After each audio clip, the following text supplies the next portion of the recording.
Naquele dia, eu ainda achava que nada sairia do lugar.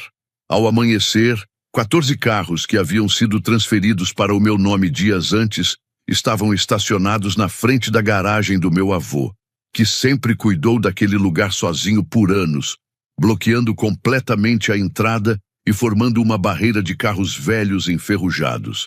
A papelada havia sido assinada através de uma empresa do meu irmão, o que tornava a situação legalmente difícil de contestar de imediato. Meu irmão rico, CEO, chamou aquilo de caridade. Meu pai olhou para a bagunça, depois para mim e disse: "Agora isso é com você, se vira." Ali eu entendi a verdade. Eles não queriam só o terreno, queriam que eu me sentisse pequeno o bastante para abrir mão dele. Mas deixaram passar algo que não deveriam. Eles nunca verificaram o que estava escondido dentro da sucata que jogaram na minha porta. Eu costumava achar que a pior coisa que a família podia fazer era tirar algo de você. Estava errado. Às vezes, fazem você acreditar que nunca mereceu aquilo. Naquela manhã, aqueles carros não estavam apenas bloqueando a garagem. Estavam testando se eu ainda sabia quem eu era. Antes de continuarmos, me diga de onde você está ouvindo e que horas são aí. Depois, presta atenção porque a situação que usaram para me humilhar acabou sendo o motivo pelo qual saí de lá com um ativo valioso que fazia parte dos erros do meu irmão. Na primeira segunda-feira de março, abri a oficina mecânica Orson Vale como sempre fazia. Girei a velha chave de latão, levantei a porta até a metade e esperei a corrente parar de tremer. O lugar ficava perto da Avenida Mahoning, em Youngstown, onde os prédios antigos de tijolo ainda carregavam marcas de tempos melhores. O asfalto do lado de fora era cheio de rachaduras. O cascalho nunca parava no lugar. O bordo na frente afundava um pouco mais a cada inverno. Mesmo assim, eu gostava dali. A garagem tinha cheiro de óleo de motor, café frio, borracha e madeira antiga. Pode parecer estranho para alguns, mas para mim era o cheiro das mãos do meu avô. Orson Vale construiu aquela garagem antes de eu nascer. Ele guardava um livro rasão vermelho na gaveta debaixo da bancada, onde anotava cada serviço, cada promessa e cada cliente que precisava de mais tempo para pagar. O livro ainda está lá. Não uso mais para contabilidade. Guardei porque certas coisas lembram um homem do tipo de nome que ele precisa sustentar. Meu irmão mais velho, Corvin Mercer, carregava esse nome de outro jeito. O nome dele aparecia em outdoors. O meu, em recibos de troca de óleo. Corvin Mercer comandava o Mercer Automotive Group, uma rede de concessionárias com fachadas de vidro brilhante, cafeterias, pisos impecáveis e vendedores que falavam de valores familiares como se estivessem seguindo um roteiro. Ele usava ternos sob medida. Eu vestia camisas de trabalho com graxa nos punhos. Ninguém na minha família nunca me chamou de preguiçoso. Isso seria fácil de desmentir. Me chamavam de prático, simples, confiável. Palavras que as pessoas usam quando querem seu esforço, mas não sua opinião. Naquela tarde, um mensageiro deixou uma pasta do advogado do meu pai. Lenora fazia a lição de casa na escrivaninha atrás do balcão. Tinha 11 anos. Era observadora, ficava quieta quando pensava e percebia coisas que os adultos tentavam esconder. Abri a pasta achando que eram documentos de imposto. Não eram. Era um resumo da propriedade da garagem. Corvin Mercer Vale, herdeiro estratégico. Holden Pierce Vale, representante da família. Dashiell Rowan Vale, zelador temporário. Li aquela última parte 2 vezes. Zelador temporário. 11 anos consertando o telhado, pagando seguro, lidando com cano congelado, atendendo guincho de madrugada e impedindo que a placa do meu avô caísse. 11 anos recusando propostas de compradores oportunistas e construtoras. 11 anos ocupando um lugar onde minha família nunca quis estar, pelo menos não oficialmente. E mesmo assim, eu era temporário. Lenora chegou mais perto, ainda com o lápis na mão. Papai, por que está escrito isso? Tentei responder de forma leve. Esses papéis às vezes vêm cheios de erro. Ela não sorriu. Dobrei o documento com cuidado. Foi assim que aprendi a lidar com a dor. Dobrar, guardar e impedir que transborde em quem não tem culpa. Não é a primeira vez que escrevem algo errado sobre mim, falei. Mais tarde, naquela noite, fui até a casa do meu pai em Boardman buscar alguns registros antigos que Corvin disse precisar para uma apresentação. A sala parecia um altar dedicado a ele. Recortes de jornal, fotos de inauguração, uma imagem emoldurada de Corvin apertando a mão do prefeito. No porão, encontrei a caixa debaixo de enfeites de Natal. Foi ali que vi a fotografia. Meu avô Orson estava em frente à garagem, mais jovem, mais firme, com a mão apoiada no capô de uma caminhonete Ford. Ao lado dele, um garoto magro segurava 2 chaves inglesas. Eu. O canto da foto estava dobrado, como se alguém tivesse tentado me apagar sem jogar a imagem fora. Meu pai desceu as escadas atrás de mim. Fiquei pensando onde isso tinha ido parar. Mostrei a foto. Por que estava no porão? Ele olhou para a imagem e depois para mim, sem culpa, sem surpresa. Seu avô gostava de todo mundo, Dash. Não transforma isso em algo maior do que é. Era assim que ele fazia. Conseguia desmontar alguém sem levantar a voz. Coloquei a foto de volta na caixa, mas antes a deslizei para dentro da pasta com os documentos da propriedade. Ele percebeu. Não disse nada. Quando voltei para a garagem, a rua já estava escura e silenciosa. Lenora tinha deixado a luz do escritório acesa. Coloquei os documentos ao lado do livro do meu avô e fiquei parado sob a placa antiga acima da entrada. Concerto do odômetro de Orson Vale. A tinta estava apagando, mas as letras ainda resistiam. Eu ainda não sabia até onde Corvin Mercer iria. Não sabia dos guinchos, dos carros, nem da placa que ele colocaria para os clientes verem. Mas entendi uma coisa naquela noite. Minha família já tinha começado a reescrever o passado. Na manhã seguinte, encontrei o folheto de Corvin parcialmente enfiado por baixo da porta do escritório. Não veio pelo correio, não foi entregue, só empurrado ali como um recado. Peguei o papel com as mesmas mãos que usam ferramentas todos os dias. Era grosso, brilhante, o tipo de material que tenta transformar dinheiro em visão. Na capa, em letras prateadas, estava escrito Mercer Riverfront Plaza. Eu estava perto do balcão enquanto Lenora comia uma barra de cereal na mesa onde fazia a lição. A primeira página mostrava o novo projeto. Vidro, concreto novo, café moderno, árvores alinhadas. Então vi o terreno. Meu terreno. A garagem não existia mais no desenho. Sem portas, sem placa, sem o asfalto rachado onde aprendi a trabalhar com o meu avô. Apagaram a garagem, mas mantiveram o bordo. A árvore estava ali porque ficava bonita. Lenora se aproximou. O tio Corvin esqueceu de desenhar a loja. Olhei para a página por alguns segundos. Não, filha. Isso foi de propósito. A expressão dela mudou só um pouco. Mas o suficiente. Crianças entendem mais do que a gente gostaria. Ao meio-dia, meu pai ligou. Disse que teríamos um jantar no centro. A família precisa conversar como adultos. Na prática, isso sempre significava que tudo já estava decidido. Fechei a garagem mais cedo, lavei as mãos, troquei de camisa e deixei Lenora na casa da senhora Wilkes. Depois fui para o centro. A churrascaria escolhida por Corvin tinha manobrista e luz baixa. Assim que entrei, percebi que não era um jantar simples. Havia banqueiros, um vereador e comerciantes locais. Corvin Mercer chegou alguns minutos atrasado, usando um casaco que provavelmente custava mais do que minha primeira caixa de ferramentas. Dash, disse ele, sorrindo para todos. Que bom que veio. Meu pai sentou ao lado dele. Eu não. Isso já dizia bastante coisa.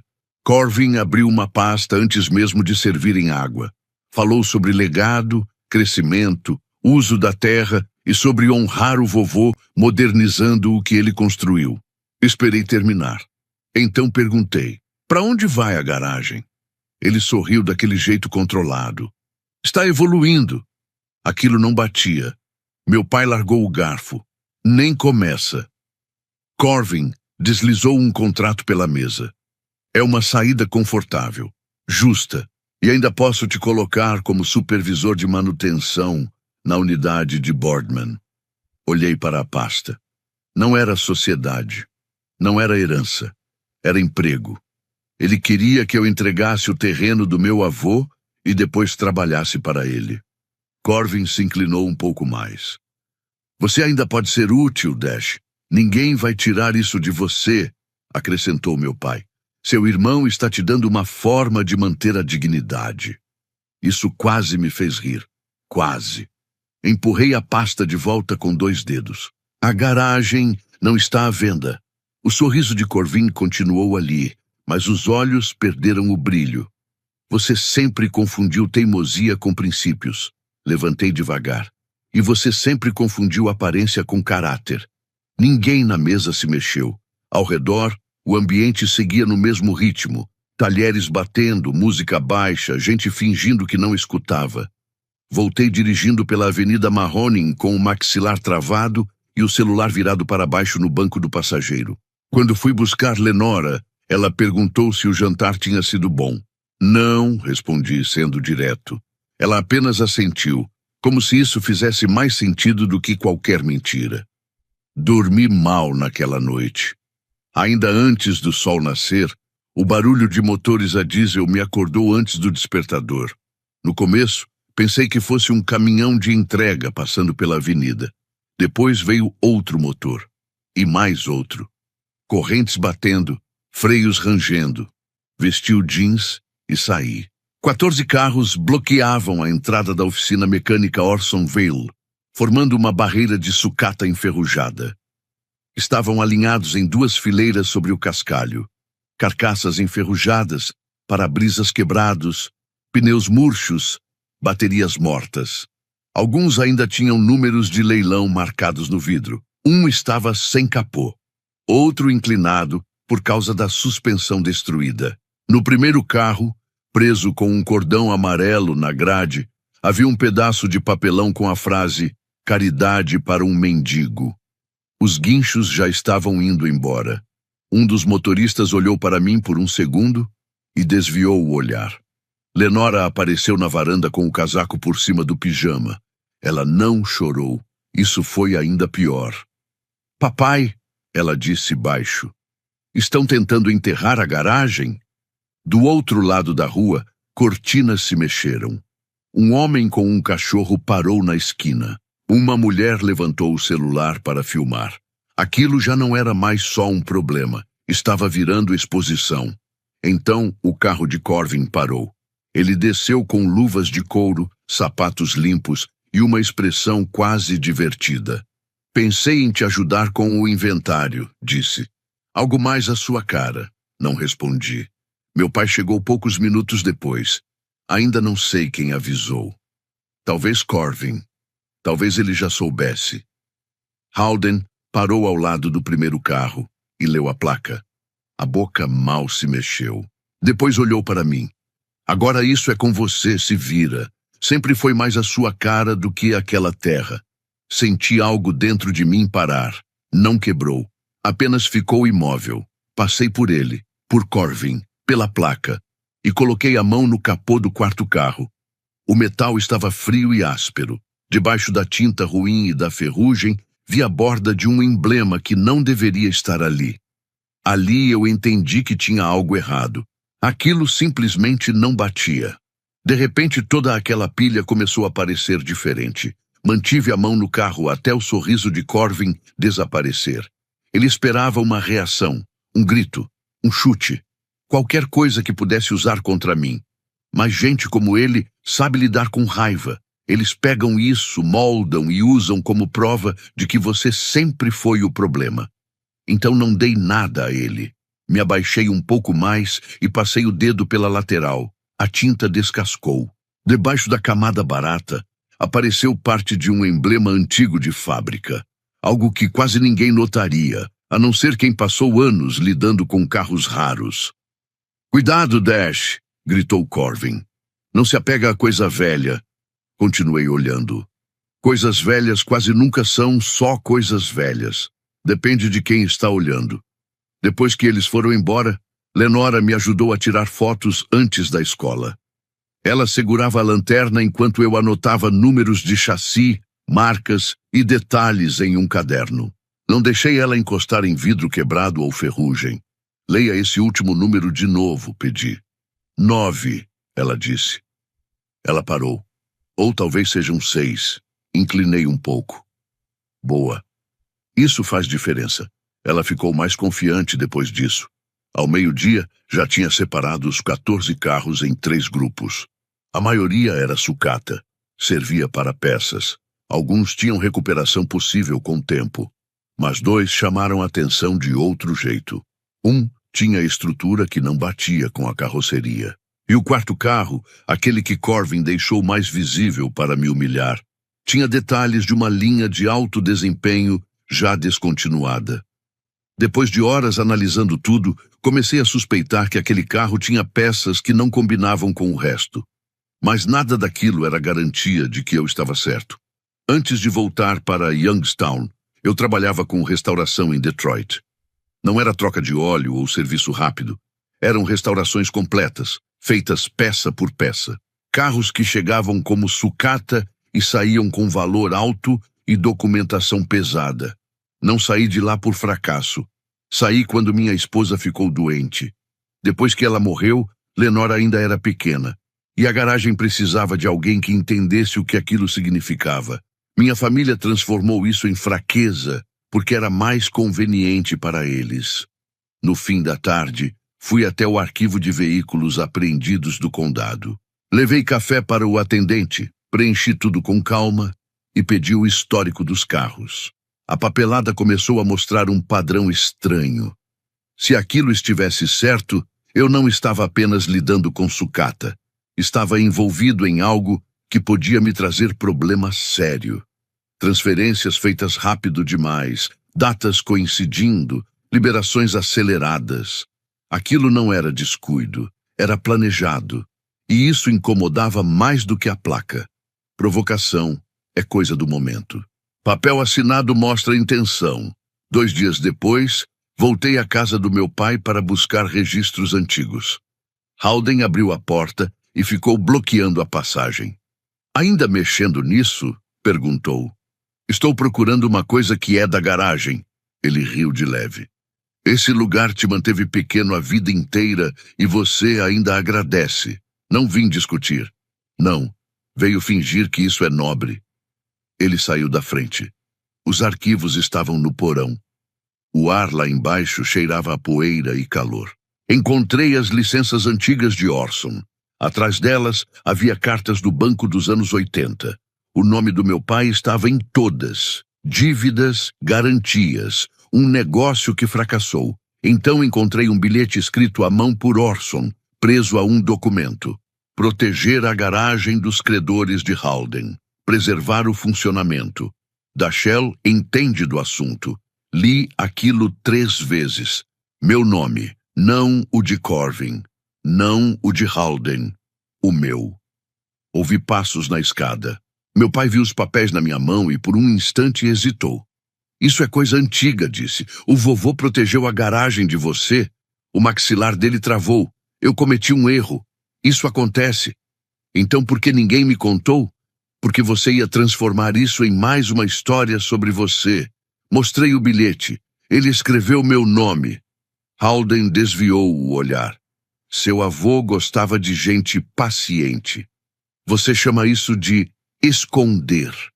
Não, respondi baixo. Você chama isso de esconder, porque só valoriza a vitória quando alguém está olhando. Ele não respondeu, e aquilo disse mais do que qualquer resposta. Saí de lá com cópias dos documentos nas mãos, sem bater a porta. Eu tinha aprendido algo importante, e aquilo exigia calma e precisão. De volta à oficina, enviei fotos do 4º carro para Silas Grady, em Detroit. Silas tinha me ensinado mais sobre chassis raros do que qualquer manual jamais conseguiria. Ele ligou 10 minutos depois. Dash, disse ele com a voz mais baixa que o normal. De onde veio isso? Meu irmão jogou isso na frente da minha oficina para me envergonhar. Silas ficou em silêncio por alguns segundos. Então falou. Se essa estrutura for original, seu irmão acabou deixando cair um erro de 6 dígitos na sua garagem. Olhei através do vidro do escritório para a fileira de carros que estavam estacionados bloqueando a entrada. Por 3 dias, aquilo tinha parecido um insulto.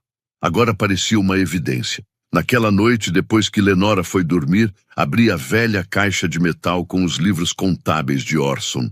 Debaixo de uma pilha de recibos amarelados, encontrei um bilhete dobrado, escrito à mão por ele. A terra importa menos do que as mãos que cuidam dela. Fiquei sentado ali, com o papel entre os dedos, ouvindo o prédio se acomodar ao meu redor.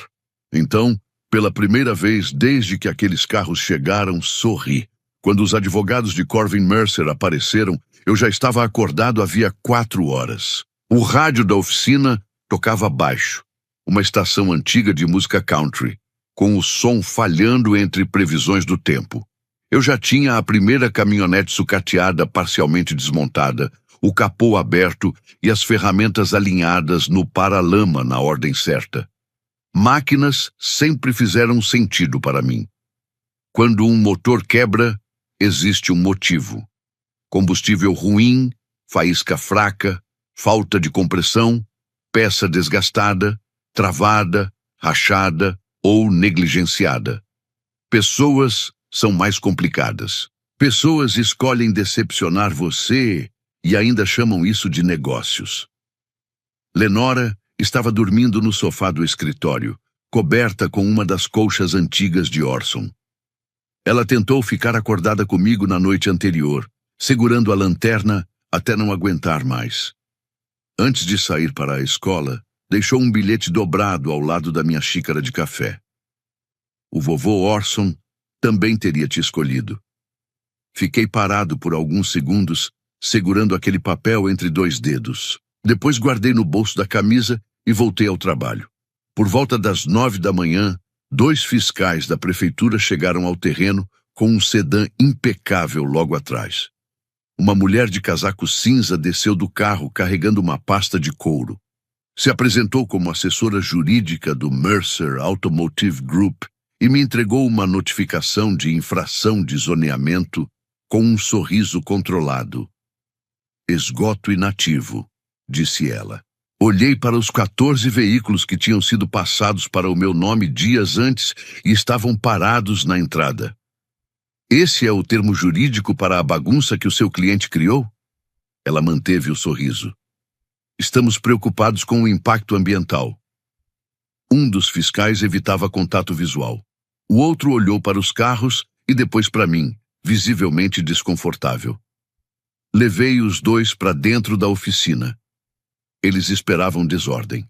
Entreguei registros, relatórios de contenção de fluidos, recibos de impostos, apólices de seguro renovadas e fotos das barreiras de drenagem que meu avô, que sempre cuidou daquele lugar sozinho por anos, instalou muito antes de eu aprender a dirigir. Documentos antigos de uso comercial, certificados de inspeção contra incêndio. O tipo de papel que não impressiona família nenhuma, mas costuma atrasar qualquer tentativa de pressão. O fiscal mais jovem pigarreou. Isso aqui está muito mais organizado do que a denúncia sugeria. Imaginei, respondi. A expressão da advogada mudou levemente. Senhor Vale, seu irmão prefere resolver isso antes que surjam penalidades. Meu irmão prefere muitas coisas que não pertencem a ele. Eles foram embora com bem menos segurança do que tinham quando chegaram. 1 hora depois, Corvin Mercer apareceu em seu utilitário preto. Andava pelo terreno como se o lugar o incomodasse. Seus sapatos claramente não eram feitos para cascalho. Você sempre confundiu sobreviver com ter sucesso, disse ele. Limpei as mãos em um pano. E você confunde posse com valor. Dessa vez, ele demorou a responder. O olhar dele foi direto para a lona que cobria o quarto carro. Ele viu a parte do paralama que eu havia limpado. Não o suficiente para entender, mas o bastante para desconfiar. Me posicionei entre ele e o carro. Terminou por aqui? Ele sorriu, mas o sorriso já não era o mesmo. A prefeitura vai se cansar dessa sua papelada. Papel aguenta mais do que você imagina. Ele me lançou um olhar que eu conhecia desde a infância. Um olhar que sempre dizia que eu era inferior, mas que agora começava a demonstrar incômodo. Depois que ele foi embora, voltei ao trabalho. A caminhonete velha no fim da fileira não era bonita nem rara, mas a estrutura era firme. O motor ainda tinha compressão e a transmissão respondia. No fim da tarde, consegui fazer o motor reagir. À noite, ele já mantinha uma marcha lenta, estável o suficiente para fazer o chão vibrar sob minhas botas. Na tarde seguinte, um siderúrgico aposentado chamado Vernon Hale apareceu depois de ver o anúncio. Deu 2 voltas na caminhonete, quase sem falar nada, e apontou para os tubos de freio limpos e as correias novas. Você fez direito. Eu tentei. Por que não vender mais caro? Porque alguém precisa usar, não só posar do lado. Vernon contou o dinheiro ali mesmo no escritório. Não tentou negociar. Apertou minha mão com firmeza. Aquilo não mudava minha vida, mas respeito muda o jeito que um homem respira. Depois que ele foi embora, sentei e comecei a fazer contas. Valor de peças, partes recuperáveis, peso de sucata, possíveis compradores. Nas semanas seguintes, fui desmontando os carros peça por peça. Mesmo sendo conservador, aquela pilha que meu irmão usou para me humilhar estava virando capital. Nem tudo funcionava como eu esperava. Isso levou semanas. Se eu estivesse errado, perderia tudo. Mas nada daquilo era garantia de que daria certo. Foi então que notei algo em um documento público que Miriam havia me enviado. A Mercer Automotive tinha assumido empréstimos altos, usando projeções futuras como garantia, tentando sustentar uma aparência de força no presente. Anotei aquilo. Perto da meia-noite, fechei a oficina e levei Lenora até o caminhão. Ela parou antes de entrar. Alguém tinha escrito mendigo na cerca. Ela estendeu a mão para pegar o pano no meu bolso. Segurei a mão dela com calma. Não hoje. Mas, pai, deixa pra lá.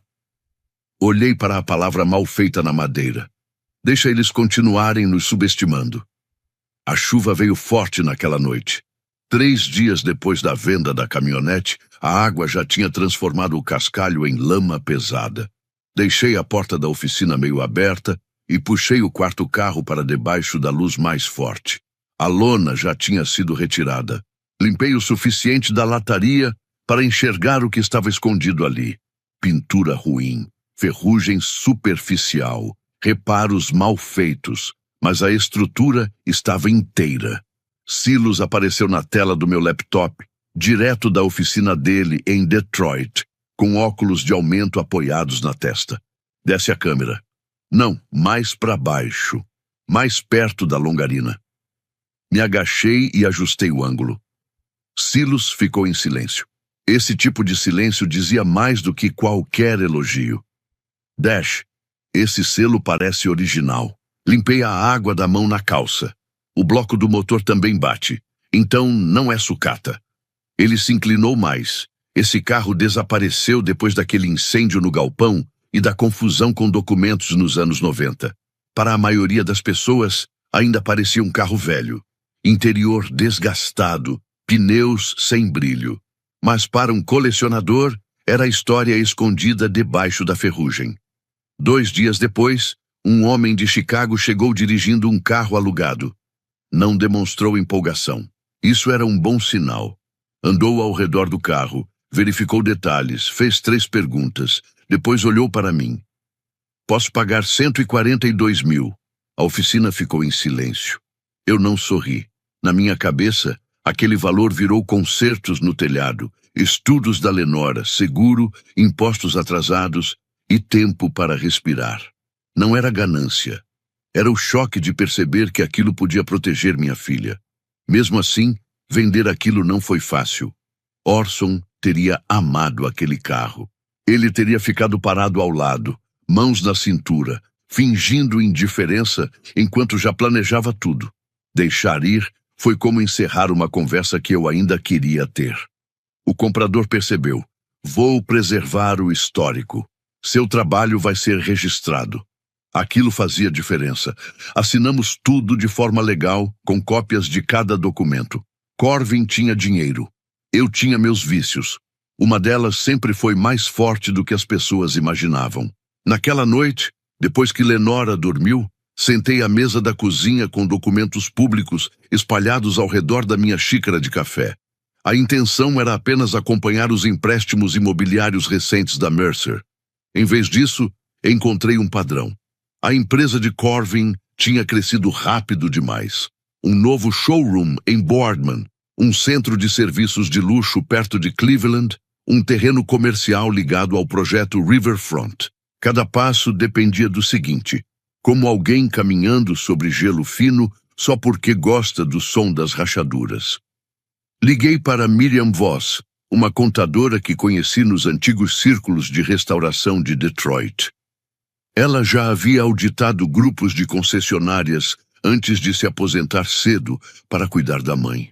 Quando terminei de explicar, o tom dela já não era mais amigável. Me manda os documentos.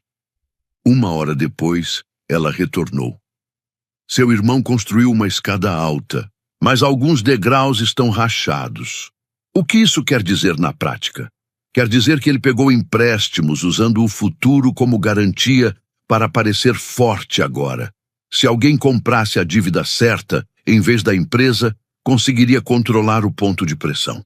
Olhei pela janela escura, em direção às luzes da oficina do outro lado do quintal. Você quer dizer os bancos? Quero dizer o que está por trás dos bancos. Descubra quem tem as notas promissórias, e você descobre onde a confiança dele acaba. Na tarde seguinte, depois que o dinheiro foi liberado, dirigi sozinho até o túmulo de Orson. A chuva já tinha parado, mas o chão ainda estava macio. Fiquei ali, com as mãos nos bolsos do casaco, sem saber exatamente o que esperava sentir. Talvez vitória. Mas o que veio foi cansaço. A verdade não tinha nada de bonita. Uma parte de mim ainda queria que Howden ouvisse tudo e dissesse que eu tinha feito certo. Eu tinha 46 anos e ainda carregava essa necessidade como uma criança esperando na janela. Aquilo me incomodava. Quando voltei para casa, Lenora me encontrou no corredor com o celular na mão. Ela tinha tentado me chamar para jantar e acabou gravando sem querer uma ligação da casa, com Howden e Corvin conversando no viva voz. O rosto dela estava pálido.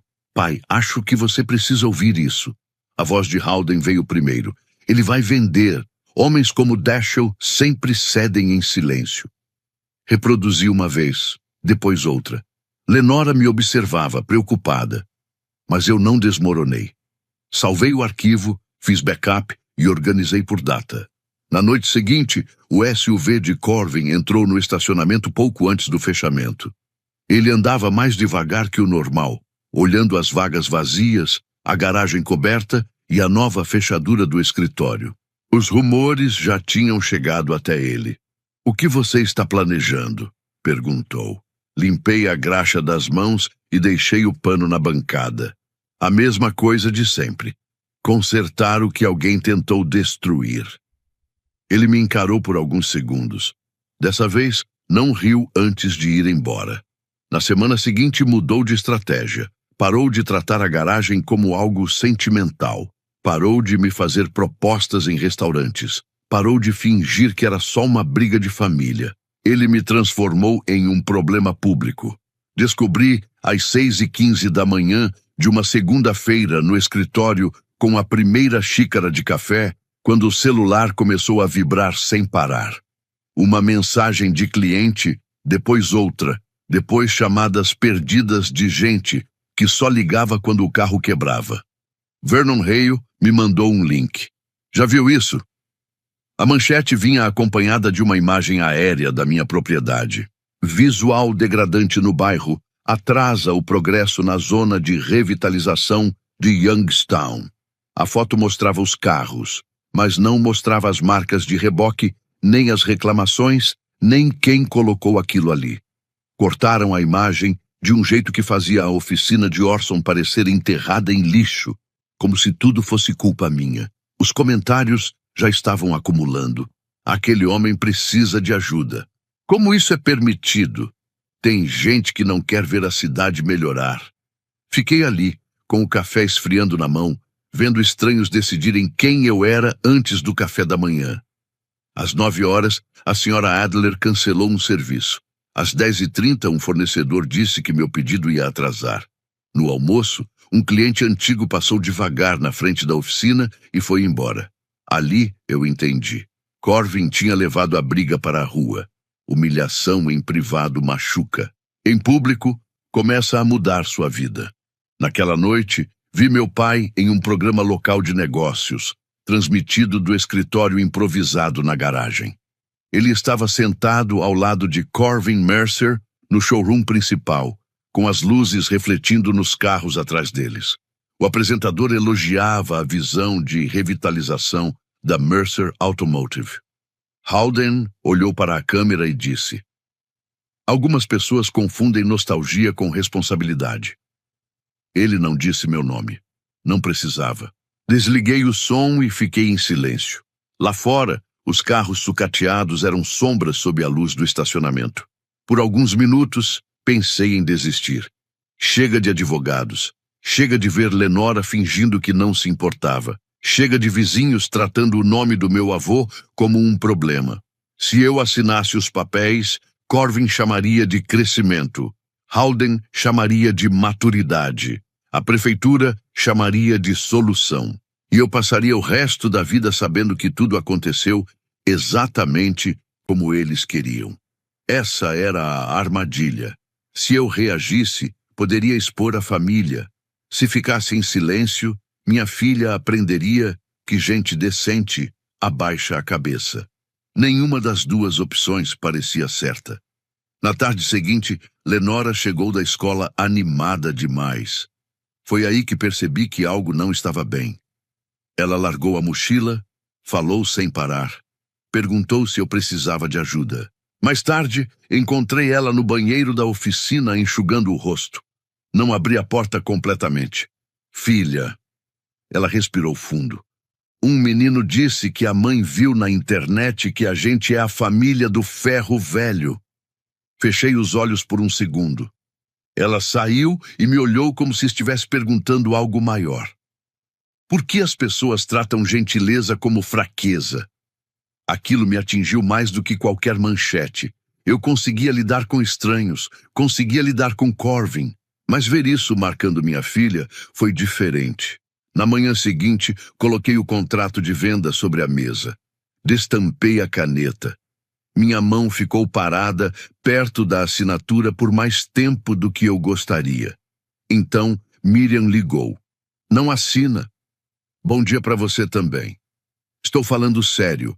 A Mercer vai passar por revisão contratual. As projeções não bateram de novo. Se os credores ficarem inseguros, o dinheiro trava." Olhei para o chão da oficina. "Então ele não está atacando porque é forte." "Não, ele está atacando porque precisa do seu terreno para sustentar a história." Depois daquela ligação, algo mudou. Não fui para a internet me defender. Não tentei convencer ninguém. Comecei a reunir provas, registros, inspeções, históricos, e-mails, fotos dos carros no dia em que chegaram, a gravação de Howden, dados de empréstimos públicos. Não por vingança, por sobrevivência. Na quinta-feira à noite, Corvin organizou uma reunião de reurbanização perto do rio. Fui até lá e fiquei no fundo. Tudo parecia elegante. Painéis, café, apresentação. Um dos associados comentou: "Algumas pessoas se agarram à ferrugem porque têm medo do progresso." Alguns riram. Então Vernon Hale se levantou, boné na mão, postura firme. "Sabe o que é curioso sobre ferrugem? Normalmente significa que algo durou tempo suficiente para importar." O silêncio tomou conta da sala. A expressão de Corvin não mudou, mas os dedos dele apertaram o púlpito. Aquele momento me mostrou uma coisa. Ele não controlava todas as vozes da cidade. Voltei para a garagem depois da meia-noite. A cerca ainda estava rabiscada com uma tinta preta feia. Peguei um pincel e uma lata de tinta cinza que tinha sobrado na prateleira. Fui cobrindo as letras devagar. Primeiro o G, depois o segundo G, depois o A, depois o R. Parei antes das duas primeiras letras. B. Fiquei ali, parado sob a luz fraca do quintal, enquanto a tinta secava em marcas irregulares. Não mendigo, não quebrado, apenas existo. 2 dias depois de pintar aquela cerca, Miriam me enviou um documento que me fez sentar antes mesmo de terminar a leitura. Era um conjunto de papéis de um credor ligado aos empréstimos da expansão da Mercer Automotive. Eu já tinha visto dívidas antes. Qualquer pessoa que tem um negócio convive com isso. Mas aquilo era diferente. Corvin não apenas pegou dinheiro emprestado. Ele foi acumulando promessas em cima de promessas e chamou isso de crescimento. Ao meio-dia, eu estava em um escritório de advocacia silencioso em Cleveland, com Miriam de um lado da mesa e Roland Pike do outro. Roland era um advogado especializado em aquisições, com cabelo grisalho, mãos firmes e uma voz que fazia até as piores notícias soarem controladas. Ele espalhou os papéis na minha frente. As concessionárias do seu irmão estão todas interligadas como garantia, disse Roland. Olhei para ele. Explica isso como se eu trabalhasse só consertando o carro. Ele assentiu. Ele usou uma concessionária como garantia para outra, depois usou as duas para sustentar o próximo projeto. Isso funciona quando as vendas estão boas. Quando caem, tudo começa a ceder. Miriam apontou para uma página. Boardman ficou abaixo do esperado. Cleveland está caro de manter, e o projeto da Orla precisa da sua propriedade para que os números pareçam sustentáveis. Respirei fundo. Então não é só algo pessoal para ele. Não, disse Roland. Faz parte da estrutura inteira. Aquilo teve mais impacto do que eu esperava. Corvin queria o terreno do Orson porque queria controle, sim, mas também porque precisava dele. E isso o tornava mais perigoso. Roland cruzou os braços. Se alguém tiver visibilidade suficiente sobre a Mercer Automotive, essa pessoa não precisa ser dona da empresa para influenciar o que vai acontecer. Olhei para os papéis. Durante quase toda a minha vida, Corvin fez o poder parecer algo visível. Prédios maiores, roupas melhores, salas cheias de gente. Mas ali, sentado naquela cadeira, comecei a entender outra coisa. O poder também podia ser silêncio, podia ser paciência, podia ser saber onde o peso realmente estava. Depois da reunião, dirigi de volta para Youngstown, com as cópias guardadas em uma pasta no banco do passageiro. Não fui direto para casa. Passei no antigo depósito do Orson, na periferia da cidade, aquele que eu vinha adiando organizar fazia anos. A porta fez barulho quando levantei. Lá dentro tinha de tudo. Latas de café cheias de parafusos, notas antigas, capas de banco rachadas, ferramentas enroladas em panos. Fiquei um bom tempo mexendo nas caixas até encontrar uma fita cassete pequena dentro de uma lata com peças metálicas. O rótulo estava escrito à mão por Orson. Para Dash. Caso as coisas piorem. Sentei em um engradado virado e coloquei a fita em um gravador antigo que encontrei ali mesmo. O som estava falhado, mas as vozes davam para entender. Howden parecia mais jovem e mais duro. Estou te dizendo, pai, vende esse lugar. A gente precisa do dinheiro agora. Depois veio a voz de Orson, cansada, mas firme. Não, você não corrige um erro vendendo a única coisa honesta que ainda tem. Howden falou algo baixo que quase não entendi. Então, Orson respondeu. Corvin quer possuir coisas. Dashiell quer construir. Só um dos dois permanece. Parei a fita. Fiquei ali sentado por um tempo, com poeira nas botas e aquela frase ecoando. Passei anos tentando provar algo para o meu pai. Achava que, se eu trabalhasse mais, se fosse mais útil, se incomodasse menos, talvez um dia ele me visse de outro jeito. Orson já sabia de tudo. Isso não trouxe os anos de volta. Não mudou os jantares, nem os olhares, nem os comentários disfarçados. Mas despertou algo dentro de mim. Não era raiva, era algo mais pesado. Talvez fosse aceitação. Quando escureceu, a Mercer Automotive anunciou um evento para celebrar a continuidade do legado da empresa no showroom principal. Imprensa, investidores, autoridades locais. A equipe do Corvin divulgou imagens que ainda mostravam minha garagem apagada, como se o negócio já estivesse resolvido. Ele queria fazer parecer inevitável. Dessa vez, não entrei em desespero. Liguei para Roland. Pode iniciar a compra da nota promissória. Você sabe o que isso significa? Ele perguntou. Significa que eu paro de tentar impedir a máquina na frente e começo a entender como ela funciona. Ele ficou em silêncio por um instante. Boa decisão. Lenora estava sentada no balcão fazendo tarefa. Olhou para mim depois que desliguei. Você está diferente. Diferente como? Ela me analisou com aquele jeito direto de criança. Como se você não estivesse mais esperando permissão. Quase ri, mas segurei. Você parou de pedir para ser aceita?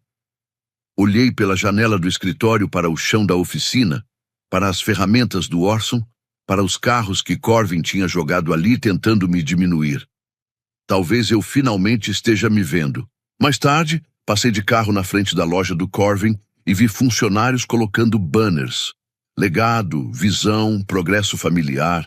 Palavras bonitas escondem muita coisa. Quando voltei, coloquei a fita do Orson junto do livro de registros. Depois caminhei até a cerca pintada e cobri as 2 últimas letras. Elas desapareceram. Não porque eu esqueci, mas porque eu não precisava mais daquilo. Na manhã do evento, estacionei nos fundos da loja principal. Velho hábito. Gente como eu sempre sabe onde ficam as entradas de serviço. Por dentro, a Mercer Automotive parecia mais um hotel do que uma concessionária.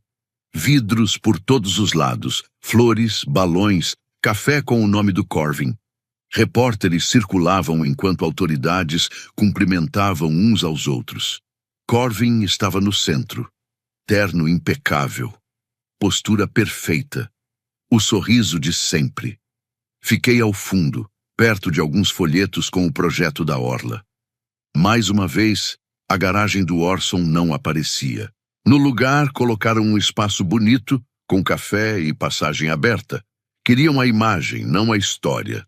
Às 10 horas, Corvin subiu para falar. Howden estava na frente, orgulhoso, olhando como se tudo ali fosse dele. Youngstown merece progresso, disse Corvin. Merece liderança que saiba deixar o passado para trás.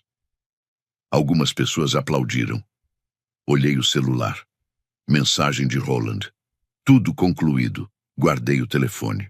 Corvin continuava falando, mas poucos minutos depois, uma mulher da equipe financeira entrou e cochichou algo para um dos executivos. Ele ficou pálido. Saiu rápido. Outro entrou. Depois vieram 2 representantes do banco com pastas. Corvin viu. Continuou falando. Mas algo mudou. Uma palavra falhou. O sorriso demorou meio segundo a mais. Quem vive de aparência teme uma coisa acima de tudo: ser observado perdendo o controle. Os repórteres começaram a mexer nos celulares. Alguém comentou sobre revisão financeira. O clima mudou. De forma sutil, mas clara. O financiamento da Mercer Automotive havia sido congelado enquanto os contratos eram revisados. Várias notas ligadas a unidades com baixo desempenho tinham sido adquiridas por canais organizados por Roland. A estrutura que sustentava o discurso de Corvin já não estava firme. O império não caiu de uma vez, mas passou a ser questionado. E para alguém como ele, isso era pior. Diante de todos, Corvin tentou concluir. Falou sobre confiança e compromisso. Mas ninguém mais ouvia do mesmo jeito. Seus olhos cruzaram com os meus lá no fundo do salão. Não sorri. Não levantei pasta nenhuma. Só permaneci ali, parada, observando. Cerca de 20 minutos depois, ele me chamou para dentro da sala de vidro com vista para o showroom. Do lado de fora, as pessoas conversavam em voz baixa, entre xícaras de café e grupos de investidores. Corvin fechou a porta com força suficiente para fazer as persianas vibrarem. Perguntou se eu tinha planejado aquilo. Respondi que não. Aquilo tudo começou no momento em que ele passou a tratar pessoas como coisas que podia usar e descartar. O rosto dele endureceu. Disse para eu parar com aquele discurso moralista. Perguntou se eu realmente achava que o avô tinha me escolhido por mérito. Disse que tinha sido pena. Era nisso que ele queria acreditar. Deu um passo na minha direção. Disse que criou empregos, que construiu lugares, que levantou algo que as pessoas respeitavam. Respondi que ele consertava números, mas eu consertava coisas reais. Disse que nunca precisei parecer melhor que ninguém, só precisava ser honesta. Por um instante, ele deixou de parecer um executivo e voltou a ser o garoto que não suportava ver Orson me entregando ferramentas. Disse que Orson confiava em mim. Ficou em silêncio por um momento e depois repetiu que não importava o que ele fizesse. Aquela confiança nunca tinha sido dele. Ali ficou claro. Não era sobre terra, não era sobre empresa. Era algo muito mais antigo. Uma ferida antiga, agora vestida com um terno caro. Ele desviou o olhar para o salão, onde funcionários tentavam acalmar banqueiros e repórteres. Perguntou o que eu queria dele. Um mês antes, talvez eu quisesse um pedido de desculpas. Uma semana antes, talvez eu quisesse ver medo. Mas naquele momento, vendo tudo desmoronar ao redor dele, percebi que queria algo menor e mais difícil. Queria que o dano parasse. Abri a pasta que tinha levado e coloquei sobre a mesa. Expliquei que era uma proposta de estabilização. Eu assumiria o controle operacional das unidades problemáticas ligadas às garantias. Os funcionários continuariam. Os fornecedores seriam pagos. O projeto da Orla seria revisto sem envolver o terreno de Orson. Ele teria que se afastar das decisões de expansão até o fim da análise dos credores. Ele encarou os papéis e perguntou se eu estava tentando comprar a empresa dele. Respondi que não.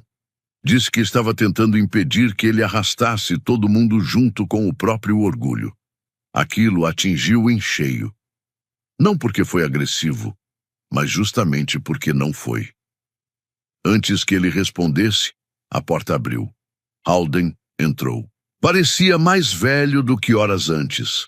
O salão lá fora estava tomado por aquele tipo de tensão que muita gente prefere chamar de incerteza. Ele olhou para Corvin, depois para mim, depois para os documentos na mesa. Pela primeira vez, não tinha uma resposta pronta. Disse que sempre achou que manter a cabeça baixa era falta de ambição. Peguei minha pasta de volta e respondi que não. Disse que isso só significava estar ocupado carregando o que precisava ser carregado. Ele me olhou de um jeito diferente. Não foi carinho nem arrependimento, mas também não havia mais aquela certeza antiga. E aquilo já mudava alguma coisa. Do lado de fora, funcionários começavam a retirar placas provisórias próximas à entrada. Uma delas caiu no chão, sujando de lama perto do meio-fio. Nela estava escrito que o progresso começava ali. Continuei andando sem parar, porque progresso de verdade nunca começou em vidro e luz bonita. Sempre começou em lugar frio, em silêncio, em trabalho que ninguém vê. Começa quando alguém escolhe fazer o certo, mesmo quando seria mais fácil escolher o contrário. Naquela noite, sentei sozinha na bancada do Orson com o livro de registros, a fita cassete e o bilhete da Lenora à minha frente. A porta lateral abriu devagar. Lenora entrou carregando uma placa de madeira que ela mesma tinha pintado. As letras estavam tortas, mas havia cuidado ali. Fiquei olhando mais tempo do que ela esperava. Depois, estendi a mão e segurei a dela. Na manhã seguinte, voltei ao trabalho. Pode parecer pouco depois de tudo o que aconteceu, mas para mim aquilo importava. Não queria ficar acompanhando notícias sobre a Mercer Automotive. Não queria reviver cada detalhe. Queria algo simples, um carro no elevador, um problema real na minha frente. Máquina não finge. Ou funciona ou não funciona. Por volta das 8:30 da manhã, enquanto ajustava um fio, ouvi o som de pneus na brita. Olhei para a porta e vi meu pai chegando com uma caixa de metal nas mãos. Reconheci na hora. Orson guardava aquela caixa debaixo da mesa quando eu era criança. Nunca deixava abrir. Dizia que algumas coisas tinham um momento certo.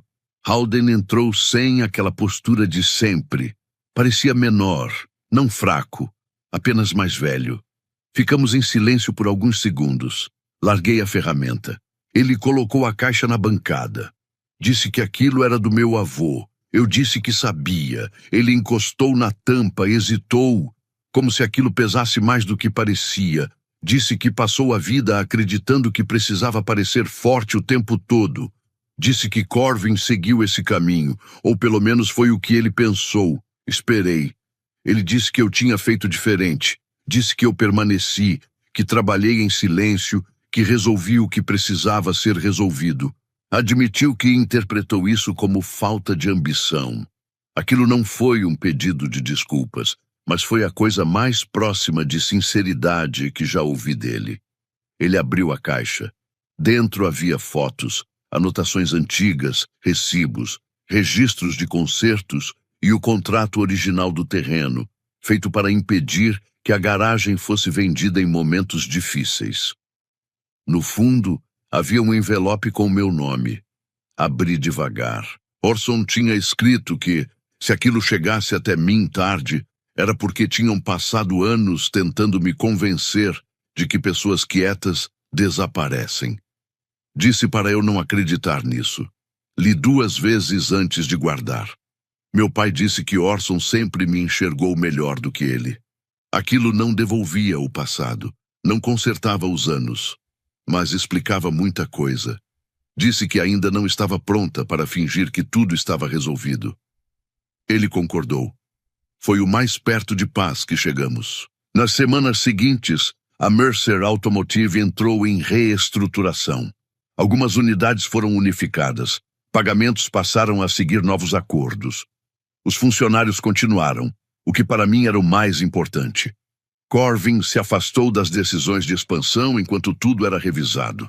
Ele não caiu de forma dramática. Perdeu algo mais difícil de recuperar: o controle. Algum tempo depois, ele apareceu sozinho na garagem.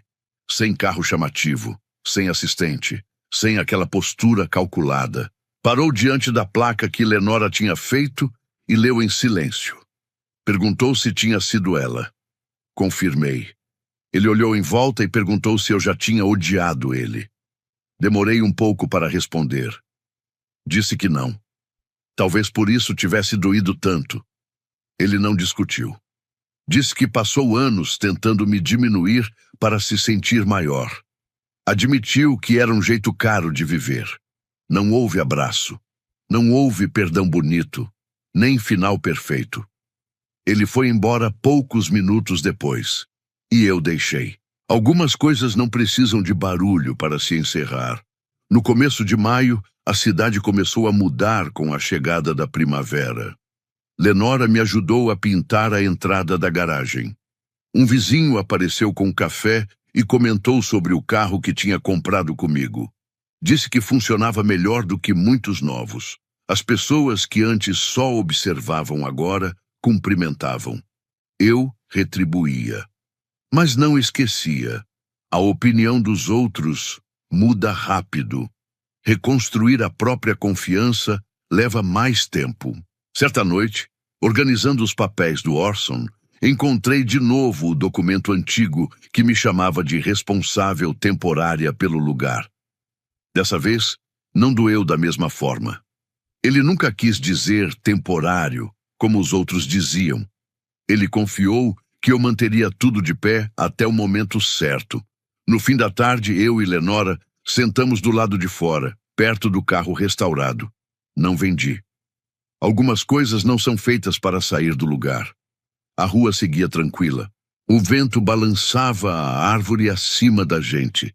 A placa antiga do Orson ainda estava ali, ao lado da nova. Lenora encostou no meu ombro e perguntou o que nós éramos agora. Olhei para a garagem, para as ferramentas, para tudo que tinha permanecido. Respondi que éramos aqueles que ficaram. Você já passou anos tentando provar seu valor para quem já tinha decidido não enxergar? Se já passou por algo assim, eu gostaria de ouvir. O que essa história ensina, acima de tudo, é que nem toda vitória vem acompanhada de reconhecimento imediato. Muitas vezes, as maiores conquistas acontecem longe dos olhos dos outros, construídas em silêncio, consistência e resistência emocional. Dash não venceu porque reagiu com força, mas porque recusou o jogo emocional que tentaram impor a ele. Ele entendeu que provar valor para quem já decidiu não enxergar é uma batalha perdida.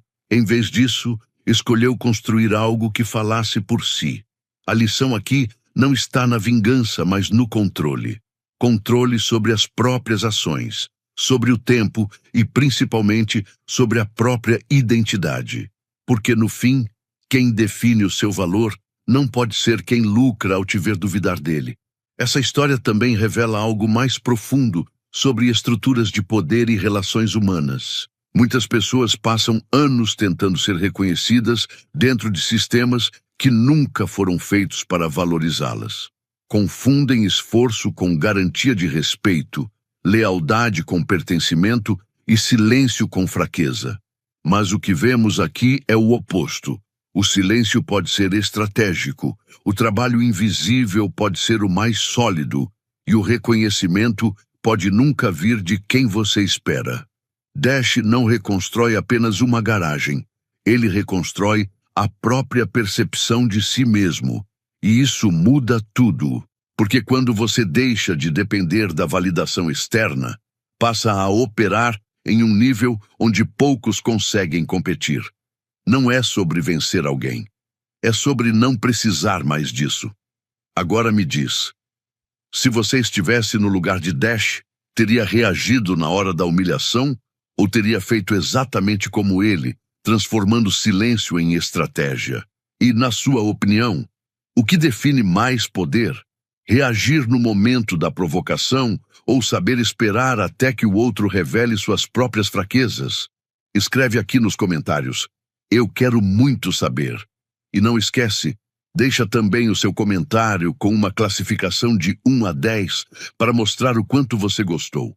Porque assim eu consigo trazer mais vídeos que sejam interessantes para você. Se esse tipo de história te prende e faz pensar, já deixa o like e se inscreve no canal, porque é assim que você me mostra que vale a pena trazer mais conteúdos como esse para você.